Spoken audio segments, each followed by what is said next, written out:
Hey, you. Thanks for tapping into some Untapped Keg podcast where we explore different perspectives of sobriety and mental health so that you can hopefully take something and implement it into your own life.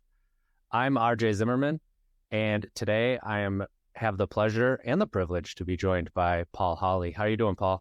Hey, how are you, my friend? Doing okay. Thank you. You know what? I'm really good. Like things are happening at a pace that is fantastic, and yeah, it's really, really awesome. I can't complain at all. Yeah, I feel you. It's a lot better than it used to be, Ed. So. I was actually reflecting on that earlier today. It's like, yeah, absolutely. So, Paul, why don't you give us a little insight into your backstory and why it's so much better than how it used to be, right?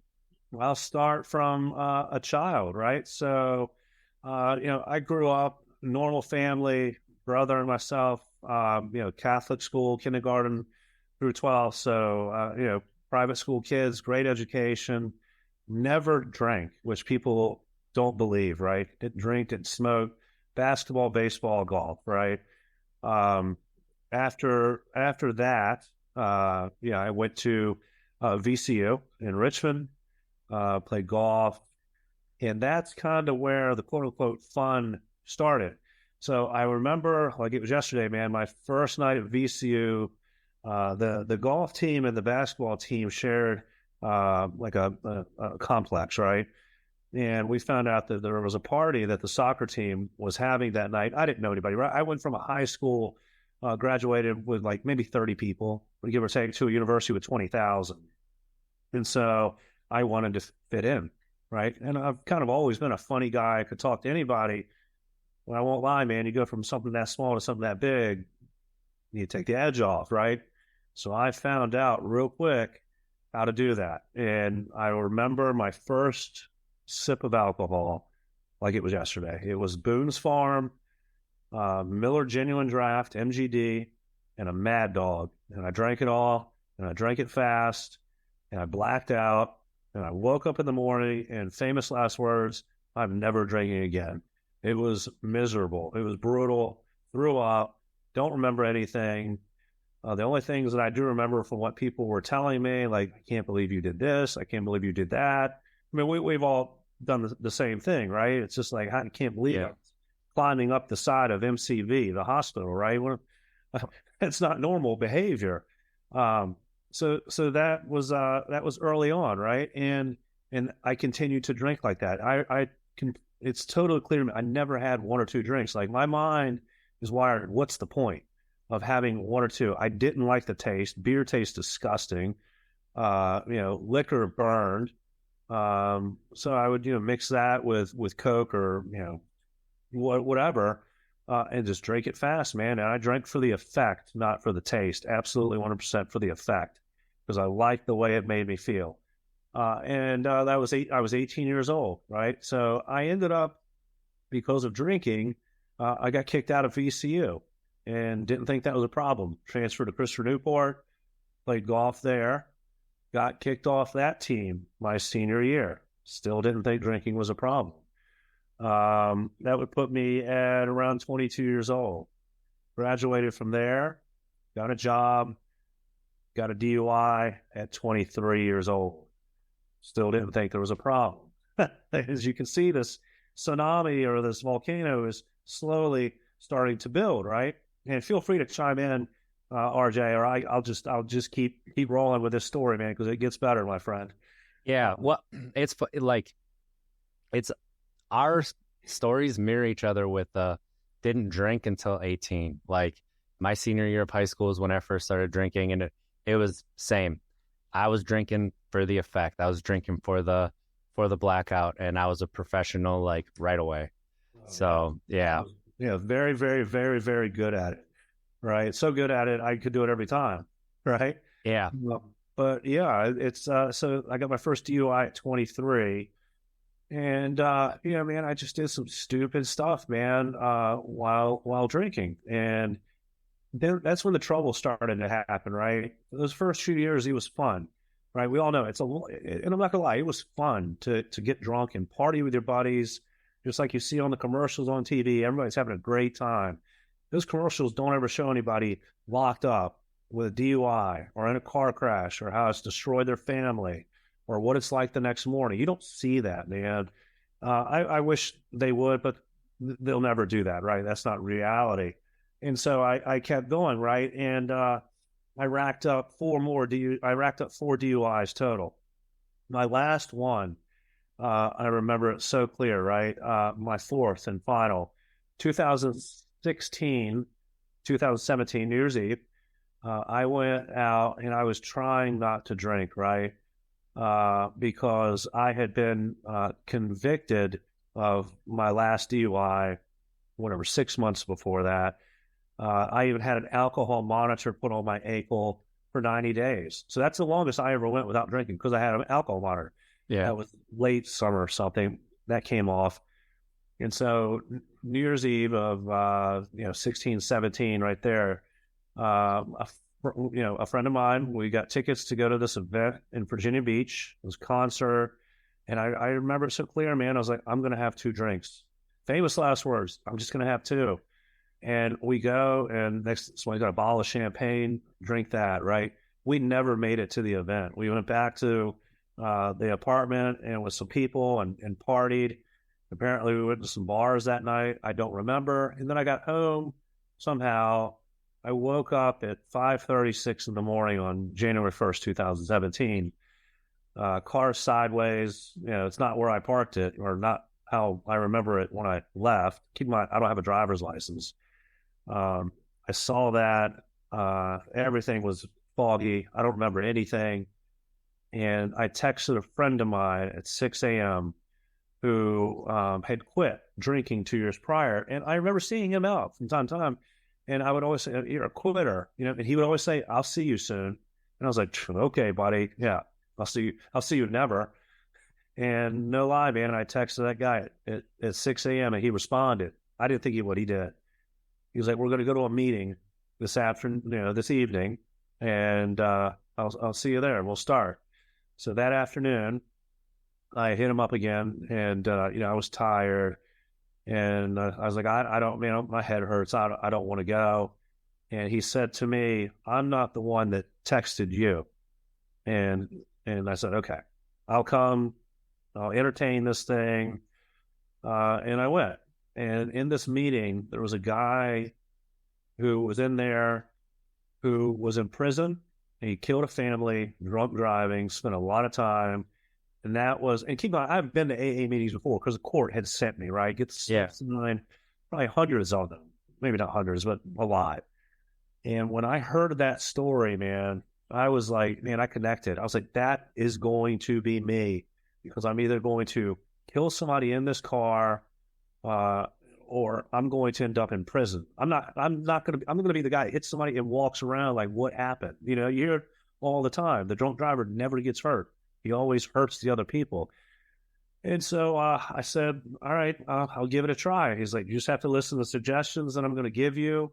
I'm going to go to 90 meetings in 90 days, get a big book, and we're going to go through this thing. And I did it, man. And I did the 90 and 90. He was my sponsor. I stay in touch with him daily. And that was 6.5 years ago, man. And it was crazy. And then at that point, when I quit, everything started changing. I cannot explain to people listening how much things change, right? You think life's bad now, right? If you're drinking, because everybody has bills and all the things, right? But bad isn't that bad anymore. It's just things are more manageable now. Have a whole lot more fun, and I can. My biggest fear when I quit: how am I going to play golf and not drink? How am I going to go to a game, not drink? How am I going to go to a concert? How am I going to go to work? How am I going to do my job? How am I going to do anything? Because when I look back, everything I did involved drinking, because it freed. It allowed me to be something I wasn't, right? A wild, crazy person that everybody loved, right? And it's also interesting. He told me to do these 3 things: change the people, places, and things. And when I changed those people stopped calling me, right? My friends, they stopped calling. And he's like, I guess they really weren't your friends. And I really don't care. at this point, right? But it was the best decision I ever made. I've saved a ton of money. I have not been in jail since then. I wake up in my bed, cozy, and no hangover. Saturday mornings are amazing. Sunday, every morning is amazing, man. It's just it's good. So that's kind of how it was, and then there's more about how it is now. But Yeah. And I appreciate you, getting into the details of just how it felt, because that's something that people do need to hear in the stories. Like, yeah, sure. Are there good times? Yeah. Like, obviously, otherwise we wouldn't continue.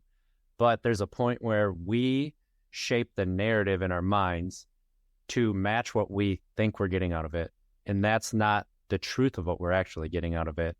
So, and you sending that text, like being at all these meetings, it might have planted a seed. It had this possible, like, eventually you're going to hear what they're saying. And then you waking up and sending that text and then being made to go. But hearing that story the first time that you had the door slightly open, and then it was enough to push it through because you had it slightly open, that you were actually able to hear that story for the first time. I think a lot of people lose sight. They think it's like this big aha moment where everything like clicks, right? But when I look back, I had similar things where like shorter, smaller, micro sobriety kind of things. And then it was just like, nah, this time it clicked. This time I heard it. This time is what it's going to be. So, and 6.5 years, congratulations. Thank you. That is an accomplishment. And I really love how you went into your fear of, how am I going to have fun, basically? How am I going to do things that are fun? Now it's going to be boring. Because that is the number one thing that people talk about. Yeah. And I love that, you prefaced it with how much fun life is now. Oh yeah. Yeah. Speaking of fun, there's somebody at my door, RJ. Let me let him. Yeah. I hear. You can hear him back there. There he is. It's so funny. I'm not big enough to push the door open. And you did it with a finger to say, hey there, Poochie. Yeah. A fun little break for the people watching. Oh, absolutely. Absolutely. Sorry. No, don't apologize. That's life. My kids come in and they're in, I don't know, a third of the shows because I'm not going to, push them to the side and things. So, yeah. When you're starting to be sober, did you start to realize that what was holding you back was your mindset around having fun? Like that things started to open up and you're like, this is so much fun. I can't believe I thought I couldn't. So I hit like a big cloud. About 6 months into it was desire to quit. The desire to want alcohol left, right? Because there were times in the beginning, and my sponsor even said, stay out of the bars, take all the alcohol out of your house, which I did. Yeah. But I went to a bar one time because here I am, Big Bad Paul, who thinks he knows everything. I can do this. And I went, man, and I didn't listen to him. I didn't drink, but it was miserable. I probably drank 15 bottles of water. I'm looking around at, people, drinking, but having a good time, right? So I'm like, what am I doing here? It was torture, right? Now I can go, and I've got an exit plan. I'm not going to be at a bar at 2 a.m. What's the point? A, I'm old, and B, what's the point, right? Of being out that late, right? Nothing good happens. Everybody says it's either 10 o'clock or midnight. Nothing ever happens good, right? And it's 100% accurate. But I hit that pink cloud about 6 months into it, and realized that, man, I truly don't need alcohol or anything else to have a good time, right? And since then, these miracles, these things happen, right? 2 years into sobriety, invited to be on Jay Leno's Garage, right, on national TV. That opportunity would have never presented itself to go meet Jay Leno and be on that show. Played golf with Michael Jordan at his golf course, Grove 23, down in Jupiter, Florida. Sat beside him for 4 hours and playing cards. Never, ever possible drinking, right? I was a liability. Nobody wanted people like my quote unquote friends wanted me around because I was crazy and you didn't know what you were going to get. Yeah. That's what they wanted. Yep. But you flip that, man, and and all these good things keep happening. You know what I'm saying? I got married, right? I was unmarriable, for 45 years or so, 44, 45, whatever it is. And that happened, right? So it's just like one thing after another, man, continues to happen. And again, it's not all perfection, right? There are still things that happen. There's still people still get in arguments, disagreements. You still have bills, people you have to answer to, and all these things. So, my life's not perfect and far from by any means, but it is 1,000% better than it was 6.5 years ago. I can promise you that. Yeah, I mean, being on Jay Leno's Garage, hanging out with Michael Jordan, like no big deal, right? Easy stuff all day long, right? But again, right, drinking and acting a fool, it does that. Those things didn't happen, man. It's just the opportunities that present themselves, and hopefully there are people listening that are, thinking about quitting, because I thought about it. You did too. For a long time. I thought about it for, I don't know, it's 25, 30 years, right? But it's something has to happen, right? The police never made me stop. They tried. Judges, my parents, my brother, girlfriends at the time. Everybody wants you to quit, right? Paul, you've got to stop, man. You're just out of control. That just made me mad. That pissed me off, right? And wanted to go harder, but it has to be something that you want as an individual, and nobody's going to make you do it. And you can't want to do it for your husband, your wife, your friend, whoever. The police, you've got to do it for yourself, man. When you do it, man, it is the best decision you'll ever make. That's a point that is highlighted often on this show, right? You can start for somebody else, but very quickly, if you want it to be a change that's going to stick, you have to switch it to, I'm doing this for myself. Yeah. And I mean, there could be that catalyst, right? Like for me, yes, absolutely. Waking up, not remembering anything I did, right? That was what kickstarted me. Some people might have been getting into a fight with their spouse. Some people might have gotten a DUI or whatever. It takes what it takes, but it comes to a point where you can't keep doing it to keep that person happy. Yeah. Keep that pressure off your back. You got to do it for you, man. And if you do it a day at a time, it just gets better and better, man. It does not get you can't. It's somebody said one time, it's the only thing you can win by quitting, and that's drinking. Quitting drinking, you can win. I like that. That's deep. I like that. Yeah. And that is really, really good. I like that a lot. And that goes back into like I want what's best for the people around me. I want what's best for my kids. I want what's best for my spouse, my parents, brother, sister. But when you realize that if you want what's best for them, you need to be your best self. And something that I say a lot is it's the most selfish decision you can make in giving up drinking, in focusing on yourself to be your best self. And that's where the magic is, where, you wake up on a Saturday morning and you're like, this is actually awesome. I like being up this early on a Saturday morning and with a clear mind. What fun am I going to have today? And not where am I going to get my drink today? Yeah. I mean, I remember I used to look at the weekends and hope for great weather because that's day drinking, right? And go on a boat, go to the beach, go to the bar, drink all day, and just literally waste the day away, getting drunk. Now I can do all those things. I'm not going to go to a bar, but I can go on a boat, man. I can go to the beach. I can go sit in my backyard. I can go play golf and enjoy it. And, two things. I'm going to keep a lot of money in my pocket because I'm not wasting it. And I'm going to feel pretty darn good the next day, man. And I'm going to remember everything. Yeah. Because were you really having fun if you were blackout drunk and don't remember? I don't know. Maybe, probably not though. But it's just, it's a whole different way of doing things. It really is. You mentioned earlier that, you still have stresses in your life, right? Like that's the thing. Life is always going to throw curves, hills, stresses, whatever you want to call them. With having your clear mind that you've had, like how is it different to handle those as they come? It's 1,000% different. I'll give you a perfect example. So I had a dog for 12 years, right? His name was Tufton. That was my guy. First 6 years of his life, he was an English Mastiff too. First 6 years of life, drunk.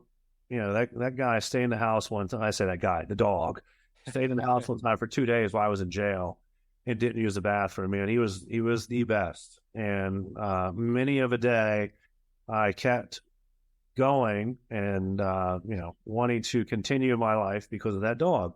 The last 6 years of his life, I was sober and was able just to enjoy the last half of his life, man. And when he passed away, that just crushed me. Like, you have no idea. I had all the emotions, man. Cried, sobbed, all, Yeah. back in the day, drink. Don't have to worry about feeling anything. Yeah. That'd all go away, man. But I had family members that were concerned that I was going to drink. And I said, guys, I promise you, man, I worked too hard to get to where I'm at to go back. And I've got a lot of phone numbers for people I can call if I do get that itch or an inclination or a desire, which I didn't and I don't. But, I would have gotten drunk on that final day, man, and probably not have been there when we had to put him down. That's the reality. Yeah. Probably been at one of the bars to avoid it because I didn't want to feel, but it's just, you when you quit drinking, you feel emotions, you feel things, you feel pain, you feel happiness. You can't sedate those things with alcohol, man. It just doesn't happen anymore. Is there something that you found to help you, get through those moments with, whether it's a new hobby, different kind of like coping strategies that you use, or maybe exercise, how have you found the best way to help you through those? Exercise, man. So I'll get up every morning and go work out at 5 a.m., right? That's part of my routine. So what people listening, like, when you quit drinking, you'll also realize you have a lot of free time. Yes, and RJ, you got a whole lot of free time because drinking takes a lot of time. You've got to go to the place. You've got to go get it. Unless something I don't, you can't drink a beer in a second, right? Something that I just realized too, how much of that time do you think we spent in the bathroom? Because you're always going to the bathroom because you got to pee all the time. Yeah, and I was adding other things to the equation. So I was in the bathroom every 2 minutes. It wasn't just alcohol for me. So I had a bathroom nicknamed after me at one of the bars here, which is pathetic. But that's a whole nother session. But yeah, dude, it's just like the time, man. You just it's just you've got to replace it. And when I quit, I started working out. I mean, I did duathlons, I ran, I did whatever I could to keep myself busy because I didn't want to sit in my house by myself and stew over my thoughts, right? Because you start getting in your mind and you're like, man, can I do this? Can I go out? Can I not? I mean, it's crazy. You start talking to yourself, right? I'm not a crazy person, but we've all done that, right? Can I go do this one more time? Right. Absolutely not. But yeah, working out for me was big. Yard work is a big thing for me. I like to be outside, do things that keep me active. Golf. Sorry, there's a fly flying around here. No worries. Golf. And just stay busy, right? Yeah. And that's the thing that for me was what really cemented that drinking really isn't for me. And that's because all these things that I wanted to try, I had stopped myself. I'd made up excuses, kind of like you said, the stories that you make in your head. So I'd go out and try different food. I would go out and, try a new hobby. I saw like big baseball players on my baseball game, softball, be like rise. Like I was so much better at things that I thought I was pretty good at drinking. And all of a sudden you do it with a clear mind and your body's not fighting to get rid of all this acid and everything else that gets put in your body. And I can do things again. And that's where you find the freedom. I've done yoga, which I really, really love. And you're right. When you're sitting at home and you're inside your own head and you're creating these stories, these narratives that you're like, well, you can rationalize as human beings, we can rationalize anything Yeah. and for whatever we want. Yeah. We can come up with reasons for why, whether that's true or not. So the more you can be honest with yourself and the more you can do it in a space of, exercising, trying these new things, actually having fun, and you realize I actually didn't have fun doing that. I just did it because I was good. And then I'm going to try something new over here. One thing that I love that I can't stress enough for people to try is cooking. Yeah. And that puts me into this Zen place. Even I have a 3 and a 5-year-old, and if they're running around, I'm a single dad, I still love cooking, and they'll come over and they'll help me. And that puts me in a great mood too. And if you're starting out and you're worried about cooking, Blue Apron's how I started. And now I can do my own recipes. Now, nobody would confuse me as somebody with great knife skills, but they're good enough for me to make a meal that tastes amazing and helps me get into that Zen mindset. So just understanding with that time, and I love what you said about not staying at home, getting stuck inside your own mind. Like that is so key to moving from just, well, I just got to get through this one day to get to a place of, man, what fun am I going to have today? What do I get to do? Like looking forward to things, especially in the mornings when you wake up. Yeah, I remember back in the day, I would get so hyped up when I was drinking. I'd work myself up so high for a Saturday football game, a tailgate. I mean, I would start talking about it a week before, right? Here's what we're going to do. Here's how drunk we're going to get, blah, blah, blah, blah, blah. And then here comes the train, and then it wrecks, Mm-hmm. I mean, I don't remember the last time I made it through a full, other than 6.5 years. Well, I would never make it through a full game, right? I would go maybe the first half and then go back out to the tailgate, right? I don't need to see this football game. It's just a reason for me to drink. Everything was a reason to drink. Yeah. I go play golf so I could drink. And it's just, now I go play golf so I can actually go play golf and try to play pretty decent golf and enjoy myself, right? The same with a game, Now I can go see a game, remember it all, and, enjoy the competition, and I don't have to be hammered the whole time. There's so many restaurants in this area for so long that I didn't even know served food, which is mind blowing, right? Because I would just go in and get drunk, and then on the way home, somehow it was Taco Bell or it's just disgusting. It was just like, I don't know, man. It wasn't good. It wasn't a pretty thing, man. I'm glad I'm here talking to you now. I can promise you that. Yeah, and same. I'm also glad you're here talking to me, and I'm glad to be talking to you as well.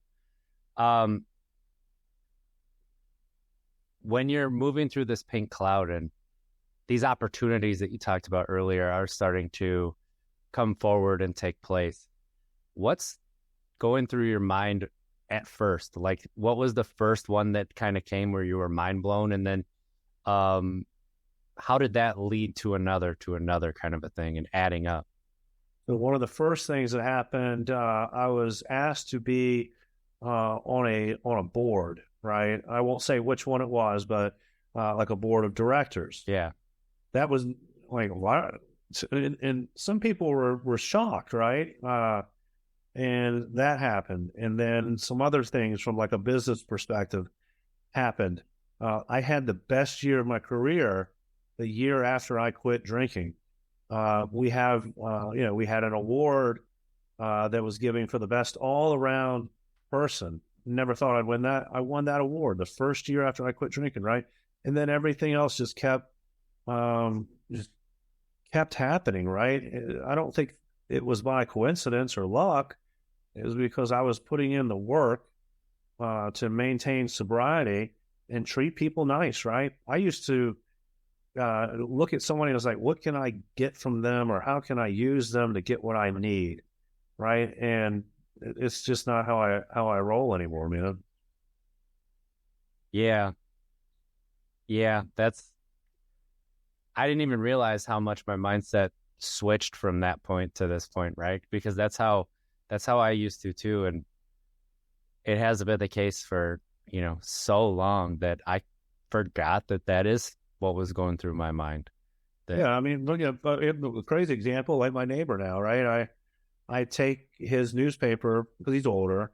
I'll every morning I'm out there. I'll walk it down his driveway, long driveway, and I'll put it on his front door. 6.5 years ago, I would have taken that newspaper and thrown it on the roof and watched him try to get it. It's stupid stuff like that, right?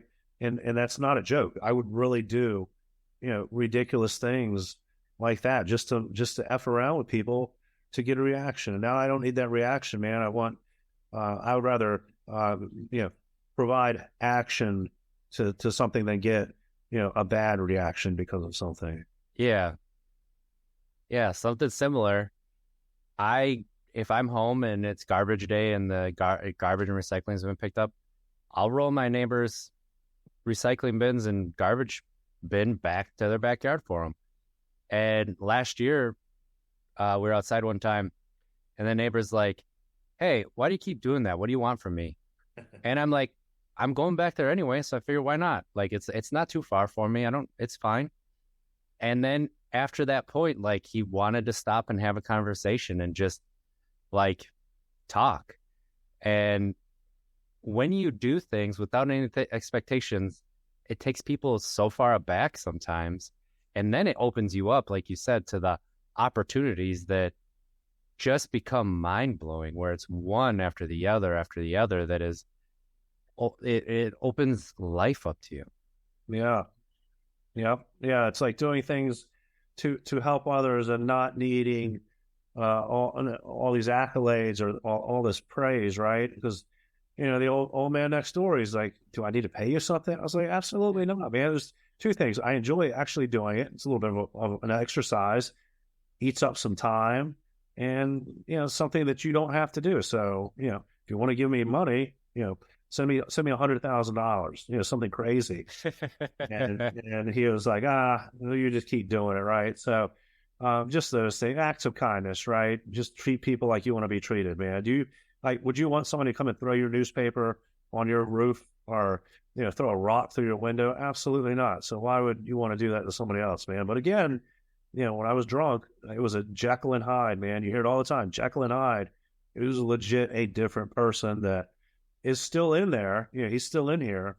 But I just try to do the right things to make sure that never comes back out. Yeah. I hear you there. We just got really deep. I mean, that's the point though, right? Is to show people, like, so for 6 years of not drinking for me, I didn't look into the reason that I drank. Like, what was the reason?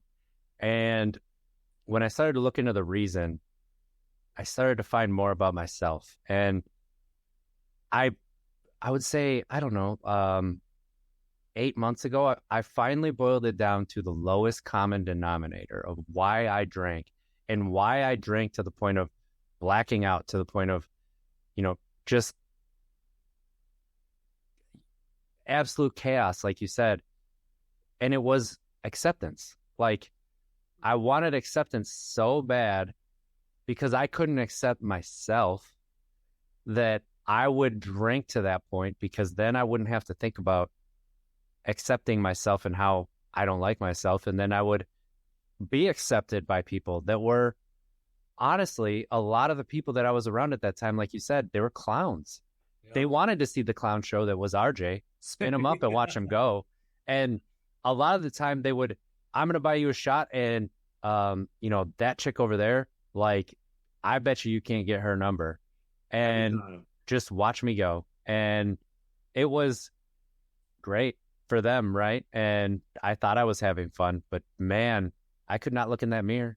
It's like that little wind-up monkey in the box, right? Let's keep feeding Paul drinks and keep spinning the box, and boom, out he comes. And yeah, I mean, I'm the same boat, man. Let's fill him up with beer and watch the monkey dance. Let's see what he does, and I would be that guy that would run in front of traffic, or, put a brand on my arm, or, just, I don't know, man. At the end of the day, it all happened for a reason, right? I'm here talking to you, and hopefully somebody hears this that it can change or help. Because believe me, man, I thought everybody that quit or went to meeting, I thought they were all quitters, right? And people didn't know how to drink, right? I knew how to drink, but if I could go back, which I can't, to 20, I guess 18, and realized I had a problem and that I was powerless over alcohol, things would have, who knows how they would have changed, right? Again, I've ended up pretty decent. I got very lucky. I hear people all the time say, oh, I didn't get in any trouble. I never got caught. Well, I did. Right. And, I try to teach other people now through those experiences, especially if people are thinking about quitting, and that it can absolutely be done. Because, RJ, probably like yourself, when I say out of control, like my wife today has no idea because she's never seen me drink. 2 kids have never seen me drink. They never will. At least they won't today. They didn't yesterday, and I'll do my best tomorrow, right? But that's just, it's a person that nobody wants to be around, man. Sucks. Yeah. And looking back at it, it gets tougher and tougher the further I get away from it. Not because I don't remember it, but because that person is so foreign to who I am today. Yeah. And it's not that. The thing is, with drilling down for me and finding that one reason why I drank, it's allowed me to get through that shame and that guilt that I carried for so long, that was there with me, but I didn't fully understand about it. And that's what helped me. And with that, it's something that you never know what tomorrow will bring. Yeah. And in order to make the most of it, your mind has to be there fully. What is one tip that you have for people? Let's say they're curious about sobriety. Let's say they want to make a change. They don't think there's a problem. What is something that you can share to kind of see if there's something there for them? I say this all the time, right? If you're telling yourself, I don't think I have a problem, you probably have a problem, right? At least that's how it was with me. I would always say, I don't think I have a problem. I think I'm good. If you try to go out and control your drinking, like, I'm only going to have 2. Normal people don't. My parents don't say that, right? They can go out and have a glass of wine or whatever, right, and call it quits. But my big thing, as I say in a lot of meetings, is you want to change the people, places, and things, right? If you truly want to quit, at least this is what I did. I got a sponsor, a big book, go to meetings, all those things. But the big 3 things were the people, places, and things.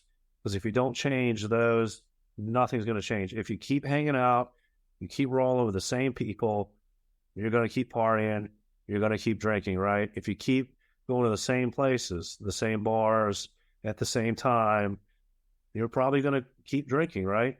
And if you keep doing the same things, right? And if those things are, meeting at, noon on a Saturday at a bar to, do whatever, or go out with your golfing crew every Saturday morning that drinks a case of beer, that's probably not going to help you quit drinking. But you've got to find, you won't have to find new friends. They'll find you. It's interesting how it happens, right? Yeah. Because I remember when I quit, I was like, nobody's going to like me, right? Because I drank to be accepted, just like you. Yeah. And I was, in my mind, I was everybody's best friend, right? But little did I know how big of a liability I was walking into that bar sober when I walked in. And then after a certain amount of time, who knows, hour, 6 beers, whatever the number was, that light switch flipped. And I'm that different person, man. But you will find new friends. New friends will find you, quality friends. And then, like we talked about earlier, man, do different things, right? Alcohol takes a lot of time. Pick up, a sport, an activity. Learn how to cook, right? Play guitar. Learn how to play guitar. Play golf. Work out. When I quit drinking, I lost 20 pounds. I mean, you're drinking so many calories, right? Yeah. Typically, when you drink, at least when I did, I'm not eating a Caesar salad at 2 a.m. Right? And if anybody says they do, I would love to meet them, right? But it was pizza, Taco Bell, burgers, right? And you sleep on all that junk, man.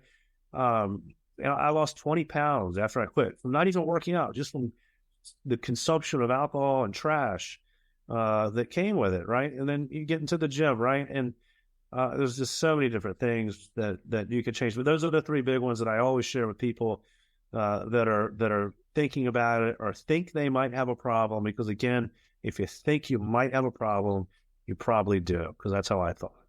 Yeah.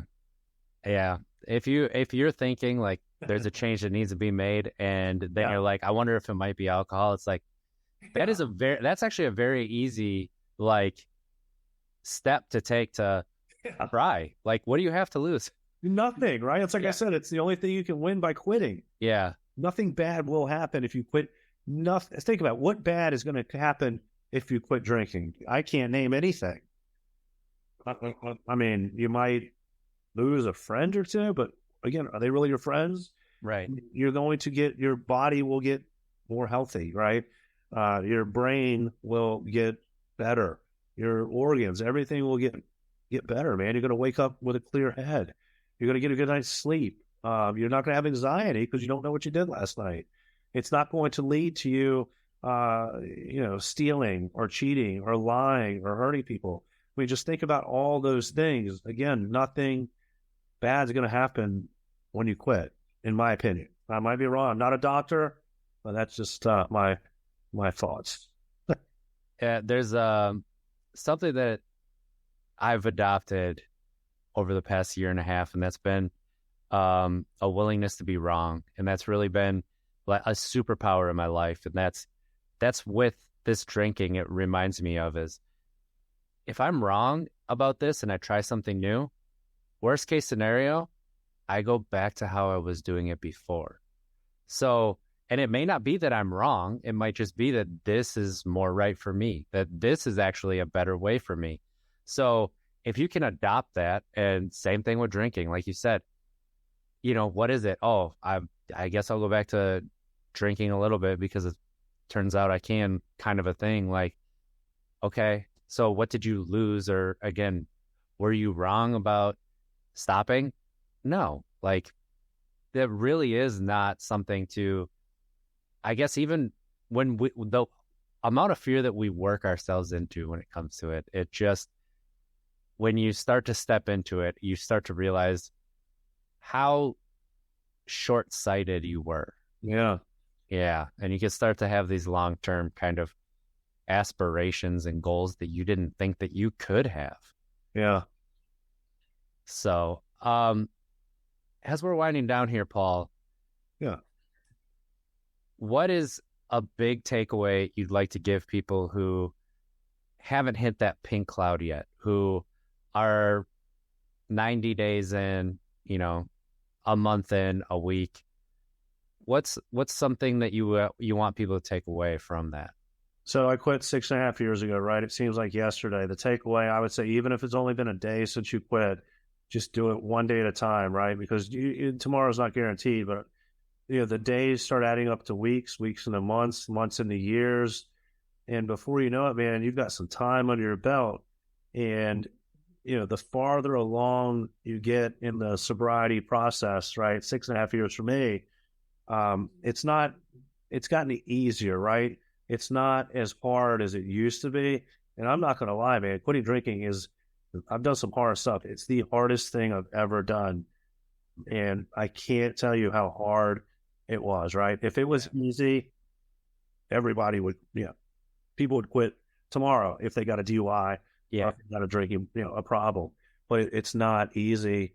So I'm not going to sugarcoat that. But if you can do it, you just start doing it a day at a time. You start with an hour. If you're in bed, start with an hour at a time. Get through that first day. Get another day. Put a calendar. Start. I've got an app, right? That it's called the Recovery Elevator. And what it does is it counts the number of calories. Let me look at this real quick. This is interesting. Calories, time, dollars, all the things. And this is going to blow your mind. See if you can see this. Okay. Yeah. Wow. $150,000 saved, 2 million calories saved. Wow, that is unbelievable. 18 million drinks not consumed. That's really cool. Yeah, so that it's just 150K saved, 2,300 days since the last drink. Productivity, to your point about the hours, 4,000 productivity hours gained. You got to do something with those 4,000 hours, right? I mean, Yeah. it's just mind blowing, man. It's just like I don't know. I wish I would have quit longer ago if I'd known it was going to be like this, but that's not how my story is. So here I am. Yeah. And I'm glad that you said that it's not easy and it is hard to maintain. And what I meant when I said easy was like the low cost of entry, right? Like it's a change that you can just see where it goes. But it is going against anything that society is ingrained in society is, no matter how easy it might seem it is to you, it is difficult. And you are a mirror to society. So as soon as you tell somebody you don't drink, you get all the I don't drink either, like it just weekends, social events kind of a thing. And people tend to, you feel it. You feel the energy shift when you bring that up. So I appreciate you saying that, and I don't want to scare anybody away because it is worth it.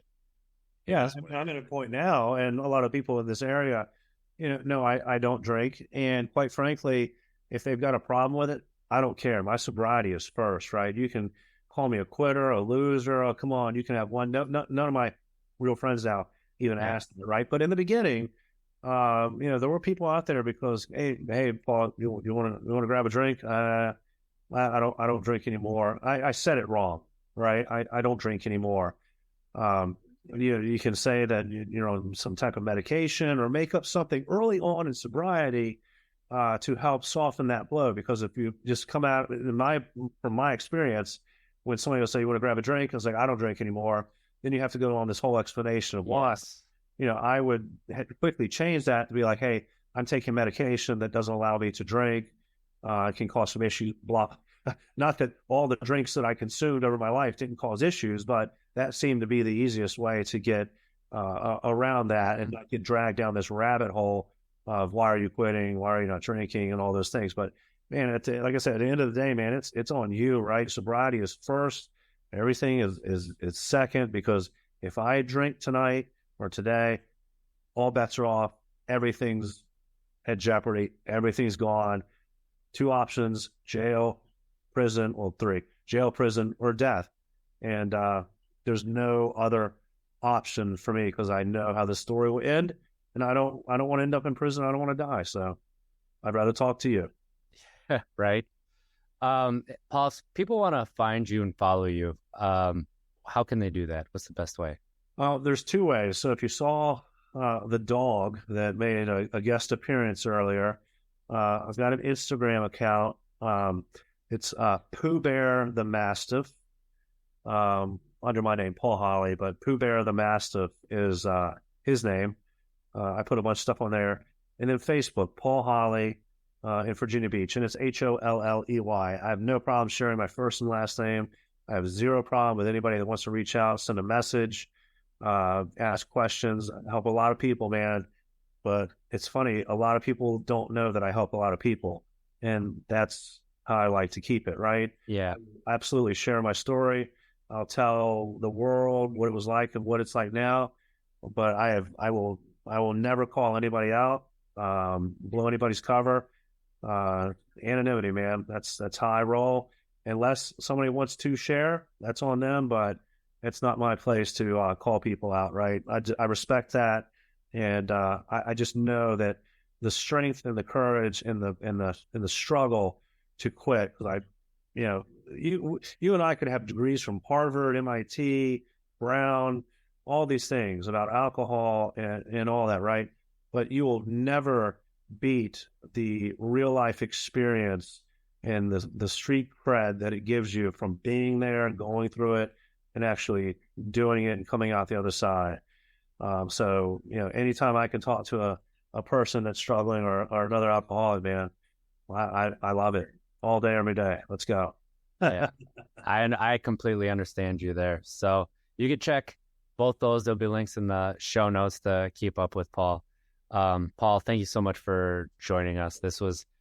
It's a pleasure to talk to you, and I love your outlook on life, on sobriety, and honestly, I like to see how you're thriving. So Yeah, thank you. And I make a deal with you. The next time, if we do another one, you have to wear that for the next shot on your back. the proton pack. All right, I can do that. I'll get a stool, so then I'll sit to the side so people can see it, and I'll make you a deal. When we go out for lunch, I'll bring it and I'll wear it into the restaurant. All right. Okay, I'm not going to show up for that lunch, but I'm just kidding, man. I'm kidding. We need to grab food though. It'll be good to meet you in person. I thank you for allowing me to be on your show, man. Very grateful. I really appreciate you being here. So this has been Untapped Keg podcast about sobriety and mental health, where we look at different perspectives in a sobriety and mental health so you can take something, implement it into your own life. Marjay Zimmerman, have a great week, everybody. Let's try to be better tomorrow than we were today, because at least we don't make it, we tried. Have a great one, people. Thank you.